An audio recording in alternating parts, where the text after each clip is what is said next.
ఒక చిన్న, ఉల్లాసమైన గ్రామంలో రమేష్ అనే వ్యాపారి నివసించాడు. అతను తన దురాశకు పేరు పొందాడు. సమీపంలో గీత అనే ఆమె అక్కడ నివసించేది. ఆమె దయగలవారు మరియు అవసరమైన వారికి సహాయం చేశారు. రమేష్, నాకు అవసరమైనది ఎక్కువ లాభమే. ధనవంతులు కావడానికి అవకాశం ఉన్నప్పుడు ఇతరులకు సహాయం చేయడం ఎందుకు? గీత, కొద్దిగా దయ చాలా దూరం వెళుతుంది. మనం ఇచ్చేది అనేక రూపాల్లో తిరిగి వస్తుందని నేను నమ్ముతాను. కాలం గడిచే కొద్దీ రమేష్ ధనికుడయ్యాడు, కాని అతని దురాశ కూడా పెరిగింది. అతను అవసరమైన వస్తువుల ధరలు పెంచాడు, దీనివల్ల అనేక గ్రామస్తులు ఇబ్బందులు పడ్డారు.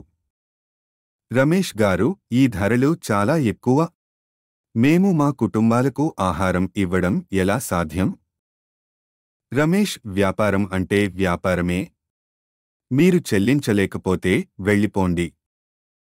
అదే సమయంలో గీత తన దయకు గ్రామమంతటా ప్రసిద్ధి చెందింది.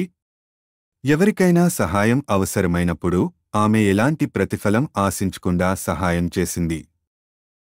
నాది మీది. నేను సహాయం చేయగలిగితే చేస్తాను. గీతా, నువ్వు చాలా దయగలదానివి. నీకు ఎల్లప్పుడూ సరిపడా ఉండాలి. గీతా ప్రజాదరణను చూసి రమేష్ ఒక ప్రణాళికను రచించాడు.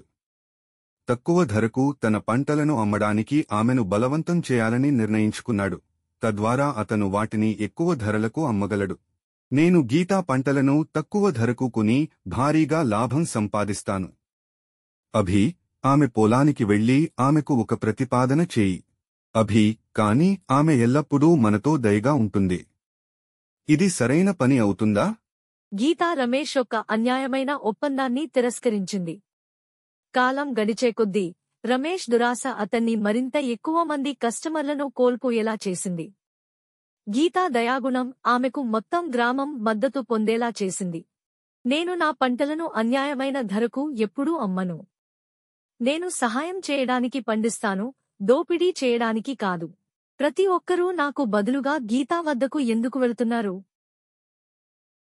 గ్రామ పెద్ద రమేష్ పరిస్థితిని గమనించి అతనికి సలహా ఇచ్చాడు. దురాశ మాత్రమే నష్టాన్ని తెస్తుంది, రమేష్. మీరు అభివృద్ధి చెందాలంటే ఇవ్వడం నేర్చుకోవాలి. రమేష్ చివరకు అర్థం చేసుకున్నాడు. ఆ రోజు నుండి రమేష్ ఉదారమైన వ్యాపారిగా మారాడు మరియు గ్రామం అభివృద్ధి చెందింది. దురాశ నష్టాన్ని తెస్తుంది. Like, share, subscribe to my channel.